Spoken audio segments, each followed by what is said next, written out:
आज हम लोग आपकी कक्षा 12 में कवि जयशंकर प्रसाद जी द्वारा रचित श्रद्धा मनु शीर्षक के अंतर्गत कुछ पद्यांश दिए हुए हैं। आज हम लोग इसके चौथे पद्यांश की व्याख्या और इस पद्यांश पर आधारित आपकी बोर्ड की परीक्षा में पूछे जाने वाले संभावित प्रश्नों को हल करना सीखेंगे। बहुत ही सरल है। यदि आप थोड़ा सा भी ध्यान देंगे तो सब कुछ आपको समझ में आ जाएगा, कहीं कोई दिक्कत नहीं होगी। सबसे पहले हम लोग हमेशा की तरह इस पद्यांश में जितने भी शब्द आए हैं पहले इन सभी शब्दों पर एक नज़र डालेंगे और यदि किसी का अर्थ कठिन है तो पहले उसका सरल अर्थ जान लेंगे, फिर हम लोग इसकी व्याख्या करेंगे। तो चलिए सबसे पहले हम लोग इस पद्यांश में जितने भी शब्द आए हैं पहले उनका सरल अर्थ देख लेते हैं। नील, नील मतलब नीले, जो रंग होता है नीले, ठीक है। परिधान माने वस्त्र या कपड़ा, दो में से कोई एक लेके व्याख्या कर लीजिए, वस्त्र या कपड़ा। बीच, चाहे बीच को बीच ही रहने दीजिए या आप चाहे तो मध्य कह सकते हैं, तो चाहे बीच कह लीजिए चाहे मध्य। सुकुमार, सुकुमार माने कोमल, सुकुमार माने कोमल। खुल रहा, खुल रहा का मतलब दिखाई दे रहा है, खुल रहा मतलब दिखाई दे रहा है। मृदुल, देखिए मृदुल माने भी कोमल होता है, लेकिन चूंकि यहाँ पर हम लोगों ने सुकुमार को बदल के कोमल कर लिया है तो इसको नहीं बदलेंगे, इसको मृदुल ही रहने देंगे, क्योंकि जब एक ही जैसे शब्दों का प्रयोग किया जाता है तो व्याख्या अच्छी नहीं लगती है। तो एक जगह कोमल बोल लेंगे, एक जगह हम लोग मृदुल ही बोल लेंगे, ठीक है। अध खुला, अध खुला मतलब आधा खुला हुआ, जिसको आप कह सकते हैं कहीं कहीं से। अध खुला, चाहे आधा खुला हुआ कह लीजिए चाहे कहीं कहीं से, ठीक है। अंग, सरल है, आपके शरीर में अंग होता है तो अंग, ठीक है। खिला हो ज्यों बिजली का फूल, सभी शब्द सरल हैं, केवल ये जो ज्यों आया है इसका मतलब है जैसे या जिस प्रकार या मानो। तीन में से कोई एक शब्द ले लीजिए, जैसे, जिस प्रकार या मानो, तीन में से कोई एक शब्द लेकर के आप इसकी व्याख्या कर लीजिए, ठीक है। मेघ, देखिए मेघ माने बादल, ठीक है, और वन माने जंगल, वन माने जंगल, लेकिन जब इस दोनों को एक साथ ले लेंगे मेघ वन तो हो जाएगा बादल रूपी वन या बादल रूपी जंगल, ठीक है। जो आपको अच्छा लगे एक ले लीजिए। बीच, बीच माने बीच या मध्य, इसके पहले भी आ चुका है, बीच माने मध्य, ठीक है। गुलाबी रंग सरल है, ऐसे ही रहने दीजिए, मत बदलिए। आह, देखिए आह का कोई अलग से अर्थ आप नहीं बता सकते हैं, ये भावों को स्पष्ट करने वाला शब्द है। अब यहाँ पर जो मनु है वो बड़े खुशी हैं, बड़े प्रसन्न हैं, तो इसका अलग से कोई अर्थ नहीं होगा, वो प्रसन्नता पूर्वक शब्द निकाल रहे हैं, आह तो ऐसे ही है, ठीक है। वह मुख, देखिए वह मुख का मतलब यहाँ पे है श्रद्धा का मुख या श्रद्धा का मुँह, मुख या मुँह दोनों कह सकते हैं, तो वह मुख माने श्रद्धा का मुँह, ठीक है। पश्चिम के सरल है, ऐसे ही रहेगा, पश्चिम के, ठीक है। व्योम माने आकाश, व्योम माने आकाश, ठीक है। बीच माने मध्य, पहले भी आ चुका है तो बीच रहने दीजिए चाहे मध्य रहने दीजिए, कोई दिक्कत नहीं है। जब घिरते हों, सरल है, तीनों शब्द सरल है। घन माने बादल और श्याम माने काला, तो घनश्याम माने काला बादल, घनश्याम माने काला बादल। अरुण, अरुण माने लाल, अरुण माने लाल, और रवि माने सूर्य, रवि माने सूर्य। और मंडल मतलब होता है प्रभा, और प्रभा का मतलब होता है जैसे सूर्य के चारों तरफ जो उजाला दिखाई पड़ता है उसको हम लोग रवि मंडल कहते हैं, ठीक है। तो मंडल माने प्रभा होता है, जो चंद्रमा को चारों तरफ मंडल होता है उसको चंद्रमंडल कहते हैं, और जो सूर्य के चारों तरफ रहता है तो रवि मंडल कहते हैं, ठीक है। उनको, सरल है, ऐसे ही रहेगा, ठीक है। भेद मतलब भेद कर, भेद मतलब भेद कर, भेद कर का वैसे तो भेद का मतलब होता है छेद कर, तो बादलों को छेद कर तो थोड़ा सा अच्छा नहीं लग रहा है तो हम लोग भेद कर लेंगे, ठीक है। दिखाई देता हो, तीनों शब्द सरल हैं, कोई दिक्कत नहीं है, व्याख्या में अगर थोड़ा बहुत बदलाव करना होगा तो बदल लिया जाएगा। छवि धाम, देखिए छवि माने होता है सुंदरता, छवि माने सुंदरता, और धाम माने होता है घर, धाम माने घर, तो इसका एक अर्थ होगा सुंदरता का घर, या आप कह सकते हैं सुंदरता का भंडार, सुंदरता का भंडार। या ये सब ना प्रयोग करें तो आप सीधे सीधे कह सकते हैं शोभायमान हो रहा है या सुशोभित हो रहा है, शोभायमान हो रहा है या सुशोभित हो रहा है। ठीक है, तो सभी शब्दों के सरल अर्थ हम लोगों ने देख लिए। अब हम लोगों को इसकी व्याख्या करनी है, लेकिन व्याख्या करने से पहले थोड़ा सा हम लोग इसका संदर्भ और प्रसंग देख लेते हैं, फिर हम लोग इसकी व्याख्या करते हैं, क्योंकि संदर्भ और प्रसंग से भी प्रश्न बनते हैं। ठीक है, तो चलिए सबसे पहले हम लोग संदर्भ लिख लेते हैं।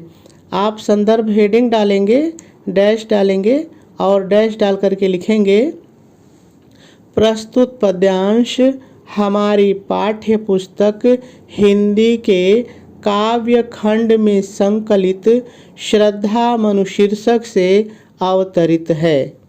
इसके रचयिता कवि जयशंकर प्रसाद जी हैं। पूर्ण विराम लगा देंगे और आपका संदर्भ पूरा हो जाएगा। चलिए अब हम लोग प्रसंग की बात करते हैं।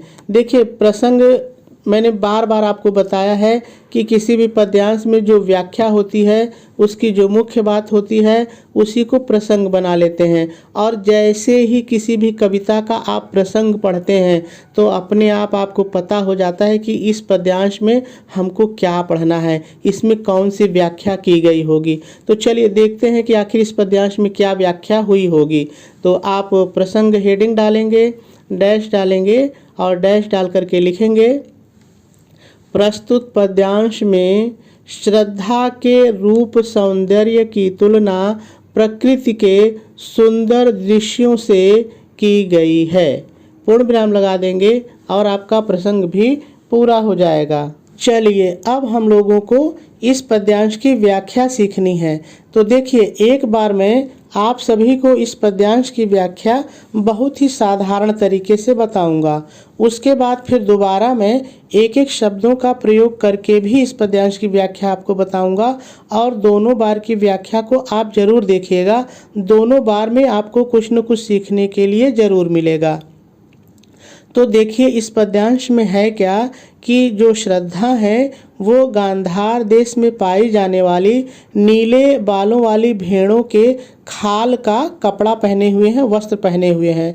उन वस्त्रों में जब मनु श्रद्धा को देखते हैं तो श्रद्धा उनको कितनी सुंदर दिखती हैं, वही इस पद्यांश में उन्होंने वर्णन किया है। तो चलिए हम लोग देखते हैं कि आखिर मनु श्रद्धा के रूप सौंदर्य का वर्णन किस प्रकार से करते हैं। नील परिधान बीच सुकुमार, खुल रहा मृदुल अध खुला अंग। मनु कहते हैं नीले वस्त्रों के बीच श्रद्धा का कोमल और मृदुल अंग कहीं कहीं से दिखाई दे रहा है। श्रद्धा के खुले हुए अंगों को देख करके ऐसा प्रतीत होता है। मनु कहते हैं श्रद्धा के खुले हुए अंगों को देखकर ऐसा प्रतीत होता है खिला हो ज्यों बिजली का फूल, मेघ वन बीच गुलाबी रंग। तो उनके अंगों को देखकर ऐसा प्रतीत होता है जैसे मेघ रूपी जंगल के बीच में गुलाबी रंग के बिजली के फूल खिले हों। ठीक है, तो इस 4 लाइन में उनके शरीर के सौंदर्य का वर्णन करते हैं और इस 4 लाइन में वो उनके सुंदर मुख का वर्णन करते हैं। तो आगे क्या कहते हैं मनु, आह वह मुख पश्चिम के व्योम, बीच जब घिरते हो घनश्याम। आगे कहते हैं श्रद्धा का वो लालिमा युक्त मुख, वो गोरा मुंह इस प्रकार से सुशोभित होता है जिस प्रकार से पश्चिम के बादलों के बीच जब काले काले बादल घिरते हैं और उन बादलों को भेद करके लाल सूर्य के प्रभा मंडल की किरणें निकलती हुई सुशोभित हो रही हों। मनु कहते हैं कि श्रद्धा का जो मुंह है वो इस प्रकार से सुशोभित हो रहा है जैसे पश्चिम की तरफ काले बादल घेरे हों और उन काले बादलों को जो लाल सूर्य है भेद करके अपनी आभा, अपनी प्रभा मंडल की किरणों को निकालते हुए सुशोभित हो रहा हो, उसी तरह से श्रद्धा का मुंह सुशोभित हो रहा है। ठीक है, यही इसकी व्याख्या है। और चलिए अब हम लोग एक एक शब्दों का प्रयोग करके इसकी व्याख्या को सीखते हैं।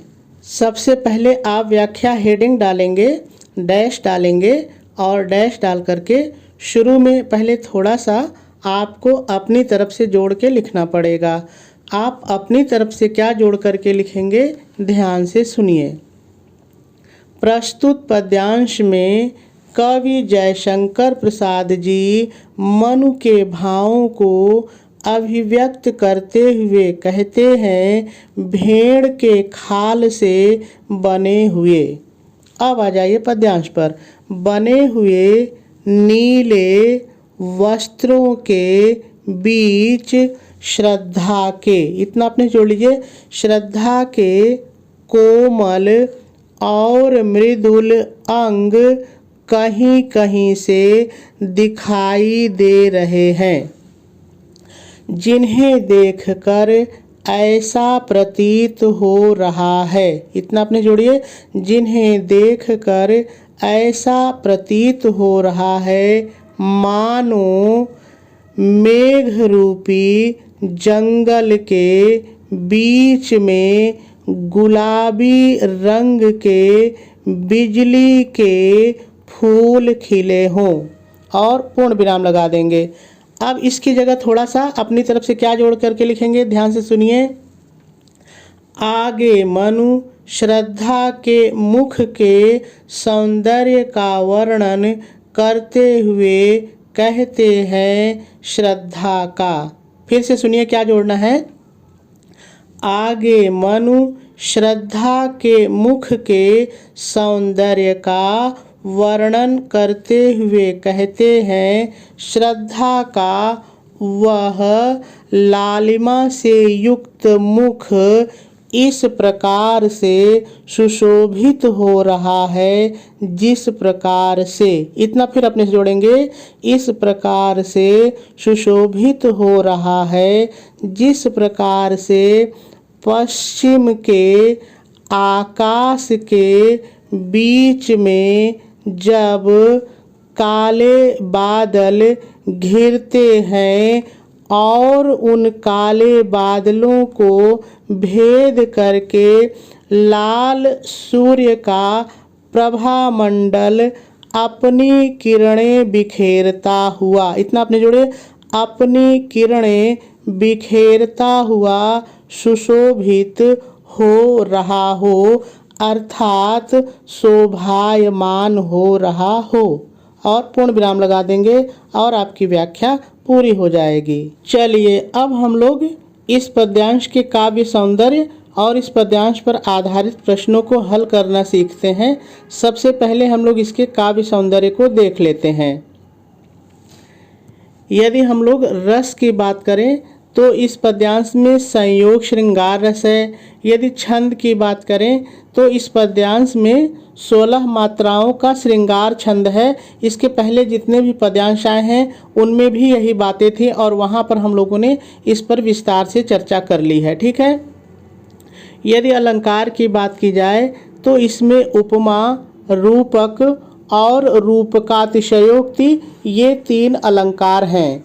ये 3 अलंकार कहाँ पर हैं, चलिए पद्यांश पर देख लेते हैं, क्योंकि पद्यांश से हमेशा प्रश्न पूछा ही जाता है। तो हर हाल में आपको अलंकार जानना चाहिए कि पद्यांश में वो अलंकार कहाँ पर हैं। तो चलिए हम लोग देखते हैं कि ये तीनों अलंकार पद्यांश में कहाँ पर हैं। तो देखिए, यदि आप यहाँ पर ध्यान दीजिए तो मेघवन, बादल रूपी वन, बादल रूपी जंगल, तो रूपक अलंकार, ठीक है, पकड़ में आ रहा है ना। चलिए, तो एक रूपक अलंकार हो गया। अब देखिए, ज्यों बिजली का फूल, तो यहाँ पर जो ज्यों शब्द आया है इसके द्वारा जो श्रद्धा है उनके शरीर की तुलना बिजली से की गई है। तो ध्यान दीजिए कि जो उत्प्रेक्षा अलंकार होता है उसमें भी 2 चीज़ों की तुलना ही होती है, लेकिन इसमें जो तुलना करने वाले शब्द होते हैं वो थोड़ा अलग होते हैं, वो उपमा अलंकार से अलग होते हैं। तो जो ज्यों शब्द है ना, इस शब्द से हमको पकड़ में आ रहा है कि यहाँ पे उत्प्रेक्षा अलंकार है, ठीक है। तो उपमा अलंकार में भी तुलना होती है और उत्प्रेक्षा में भी 2 चीज़ों की तुलना होती है, लेकिन शब्द जो तुलनात्मक शब्द होते हैं वो अलग होते हैं। तो ज्यों से हमको पता चल रहा है कि उत्प्रेक्षा अलंकार है, ठीक है। और यदि उपमा की बात की जाए तो देखिए, यहाँ पर यदि आप ध्यान देंगे तो यहाँ पे कह रहे हैं कि जो श्रद्धा का मुंह है, जो श्रद्धा का मुंह है वो जो काले बादलों के बीच में सूर्य होता है उससे उसकी तुलना की गई। यानी यहाँ पे देखिए, जब व्याख्या मैंने की तो आपको बताया कि यहाँ पे जो श्रद्धा है उनका मुंह ऐसा लग रहा है जैसे कि जो काले बादल हैं उनको भेद करके सूर्य निकल आया। तो यहाँ पे हमको उपमा अलंकार दिखाई पड़ रहा है। तो ये 3 मुख्य अलंकार इस पद्यांश में आए हुए हैं। चलिए आगे देखते हैं। यदि भाषा की बात की जाए तो इस पद्यांश की भाषा खड़ी बोली है, शैली इसमें प्रबंधात्मक है, गुण इसमें माधुर्य है और शब्द शक्ति की यदि बात की जाए तो इसमें शब्द शक्ति अभिधा और लक्षणा है।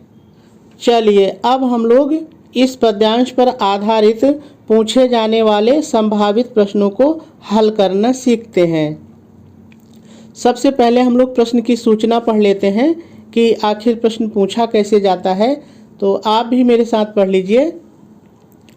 उपर्युक्त पद्यांश को पढ़कर निम्नलिखित प्रश्नों के उत्तर दीजिए। और आपके बोर्ड के पेपर में इसी तरह से 5 प्रश्न रहेंगे।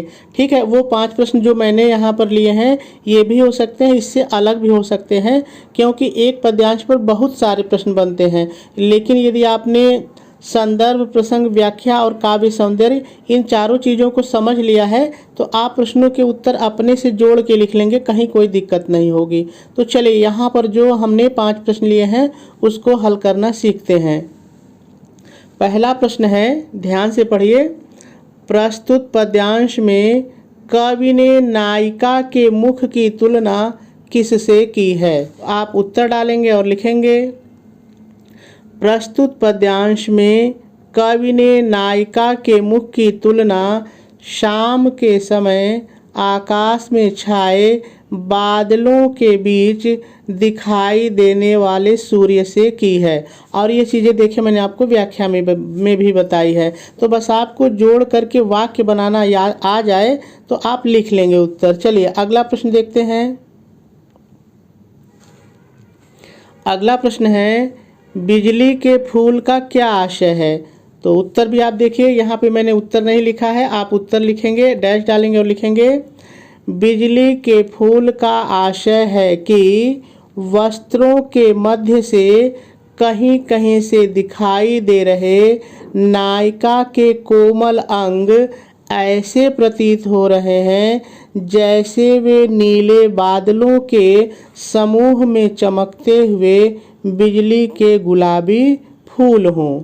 और इसका भी उत्तर हो जाएगा। चलिए अगले प्रश्न पर चलते हैं। अगला प्रश्न पढ़िए जरा सा। खिला हो ज्यों बिजली का फूल पंक्ति में कौन सा अलंकार है? देखिए मैंने आपको बताया है कि इसमें कौन सा अलंकार है, लेकिन लिखेंगे कैसे वो जरा सा हम लोग सीख लेते हैं। तो देखिए आप उत्तर डालेंगे और लिखेंगे खिला हो ज्यों बिजली का फूल। पूरी लाइन लिखेंगे, ठीक है। खिला हो ज्यों बिजली का फूल पंक्ति में उत्प्रेक्षा अलंकार है, क्योंकि यहाँ पर उपमेय, यानी उपमेय कौन है? नायिका के अंग है, ठीक है। उपमेय में उपमान, उपमान क्या है? बिजली के फूल, ठीक है। उपमान की संभावना ज्यों, ज्यों योजक शब्द का प्रयोग करके किया गया है, ठीक है। इसलिए यहाँ पे उत्प्रेक्षा अलंकार है। चलिए अगले प्रश्न पर चलते हैं। अगला प्रश्न कह रहा है, श्रद्धा किस प्रकार के वस्त्रों में आकर्षक दिख रही है?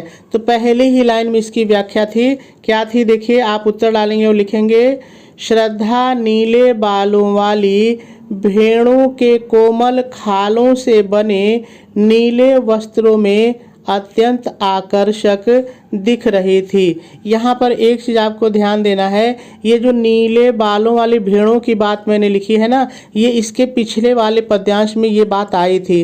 देखिए चूँकि इस पद्यांश की जो शैली है वो प्रबंधात्मक है, तो प्रबंधात्मक शैली का मतलब होता है कि हर पद्यांश एक दूसरे से जुड़े रहते हैं। जब तक इसके ऊपर का पद्यांश आप नहीं जानेंगे तो नीचे का नहीं समझ में आएगा। तो वहाँ पर नीले बालों वाली भेड़ का जिक्र आया था, इसलिए मैंने यहाँ पर जोड़ा है, ठीक है। चलिए अंतिम प्रश्न को देखते हैं। अंतिम प्रश्न है, रेखांकित अंश की व्याख्या कीजिए। अब चलिए थोड़ा सा देख लेते हैं कि रेखांकित अंश है कहाँ पर, फिर बात करते हैं। देखिए यहाँ पर रेखांकित है 1 2 3 4 5 और 6 ऐसी लाइन है जिसके नीचे रेखा खींची हुई है और इन्हीं 6 लाइन की व्याख्या करनी है। तो देखिए मैंने आपको पूरे पद्यांश की व्याख्या बताई है। तो यहाँ पर जब मैं आया था तो जैसे आपको व्याख्या बताई थी वैसे ही आप व्याख्या करेंगे। लेकिन एक चीज़ यहाँ पर ध्यान दीजिए, जब यहाँ पर आप व्याख्या शुरू करेंगे तो आपकी व्याख्या अधूरी लगेगी। यहाँ से व्याख्या करेंगे तो अधूरी लगेगी। तो भले ही यहाँ पे लाइन नहीं खींची गई है लेकिन आप ऊपर से भी चीज़ें ले सकते हैं, कोई दिक्कत नहीं है। बस बात आपको क्या ध्यान रखनी है ज़रा सा समझिए कि जहाँ पर लाइन खींची है वो बातें आपके व्याख्या में जरूर आए। भले ही आप ज़रूरत पड़े तो ऊपर और नीचे की लाइन ले लीजिए, कोई दिक्कत नहीं है, लेकिन वो चीज़ें आनी ही चाहिए जहाँ पे लाइन खींची है, ठीक है। तो आप जब भी यहाँ से व्याख्या करेंगे तो अधूरी व्याख्या होगी, तो ऊपर की लाइन भी आप ले लेंगे। चलिए अब लिखने की शुरुआत कैसे करेंगे वो देख लेते हैं। देखिए आप रेखांकित अंश डालेंगे, हेडिंग रेखांकित अंश की व्याख्या कीजिए, प्रश्न है। आप हेडिंग डालेंगे रेखांकित अंश की व्याख्या, मैंने नहीं डाली है, आप डाल लीजिएगा, टाइप करते समय मैं भूल गया हूँ। तो आप हेडिंग डालेंगे रेखांकित अंश की व्याख्या और डैश डाल के तब लिखेंगे प्रस्तुत रेखांकित अंश में। देखिए यहाँ पे रेखांकित अंश शब्द का प्रयोग करना है, पद्यांश का प्रयोग नहीं करना है, ठीक है। या पंक्ति का प्रयोग आप कर सकते हैं, दो में से कोई एक। रेखांकित अंश में कवि मनु के भावों के रूप में उनके सौंदर्य, उनके को आप श्रद्धा भी कह सकते हैं, उनके सौंदर्य का वर्णन करते हुए कहते हैं। इतना अपनी तरफ से जोड़ लीजिएगा, बाकी आप व्याख्या कर दीजिएगा। देखिए जब तक एक बार व्याख्या आप अपने से नहीं लिखेंगे तब तक आप नहीं लिख पाएंगे, तो व्याख्या को आप लिखने की कोशिश कीजिएगा, ठीक है। तो मेरे ख्याल से आपको बात समझ में आ गई होगी।